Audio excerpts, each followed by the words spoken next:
The Trials and Tribulations of an Engineer. Episode 3 Classes. What are they like? As promised in the last episode, today we will discuss many of the classes that you may be asked to take if you plan to join a mechanical engineering degree program. This is the basic order of classes that you would take in the junior year of studies. Typically, the first 2 years of education for a mechanical engineering student involves taking what is known as the humanities courses such as history, philosophy, theology, English, as well as the basic calculus and physics courses that are the foundations for all your future classes. In your fall semester in junior year, one of the first classes that you will take is Introduction to Fluid Dynamics. This course covers the physical properties of fluids such as pressure, hydrostatics and buoyancy. You will learn about the conservation of mass, energy, and momentum in fluids.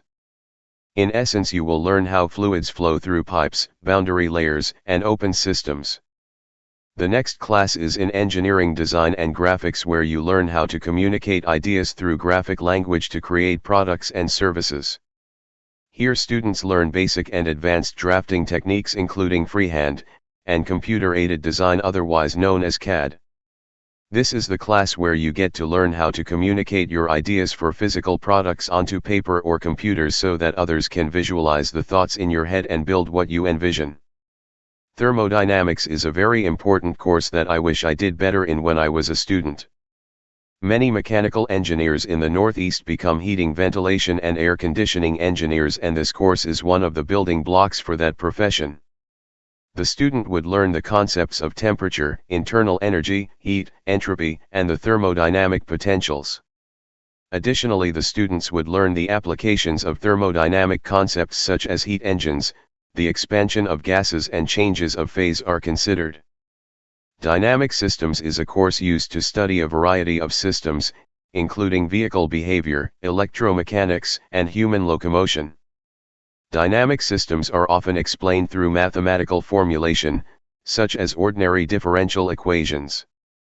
This course may require students to use software such as MATLAB or Simulink for projects. Engineering Analysis and Numerical Methods introduces contemporary methods and tools for numerical analysis in engineering. Topics include numerical methods in differentiation, integration, root finding, as well as linear and nonlinear regressions. After completing the course, students should be able to demonstrate basic structured programming concepts involving decision-making loops, functions, and parameter passing.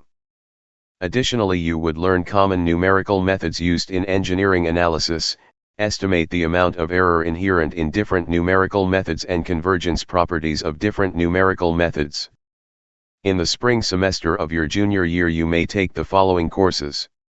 Chemistry is the study of the atomic and molecular structure, periodic relationships, chemical bonding, and stoichiometry. It also involves the properties and theories of gases, liquids, and solids. Personally, this was never my best subject, but chemical engineers can get jobs that are very lucrative. In machine design, you learn about the basic mechanical parts of machines, such as bearings, springs, gears, cams, and mechanisms. You study the principles of statics, dynamics, strength of materials, vibrations, reliability, and fatigue. For people who are big into cars and machines in general, this would be the course to pay close attention to. Many of the principles taught here will follow you through a manufacturing type of career field.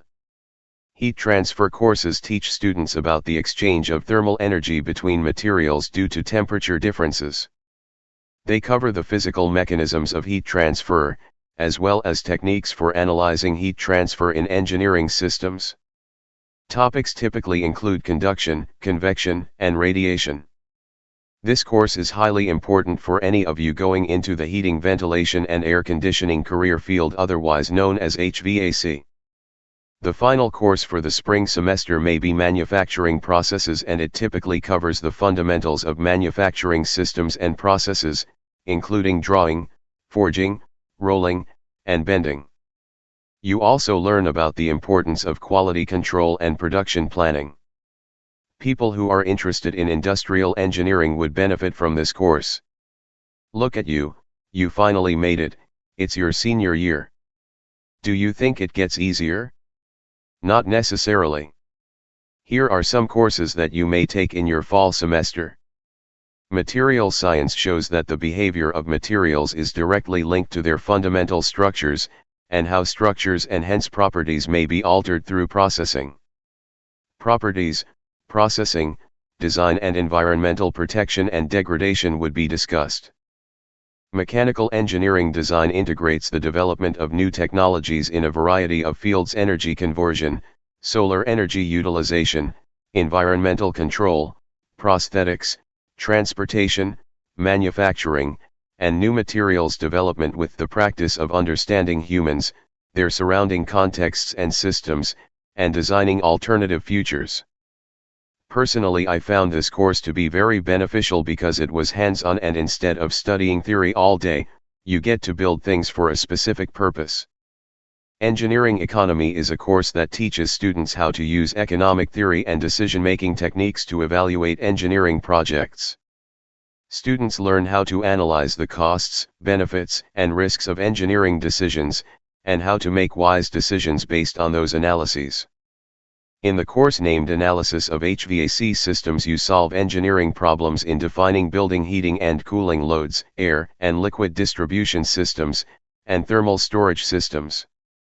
You learn to apply psychrometrics to find the properties of moist air and apply the properties to determine the comfort of occupants in a space, and the operating requirements of HVAC equipment.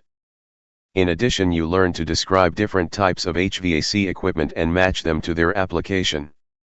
Finally, you learn to use engineering models to design and analyze building HVAC systems. You have worked and studied your butt off, and now you are here at your senior year spring semester.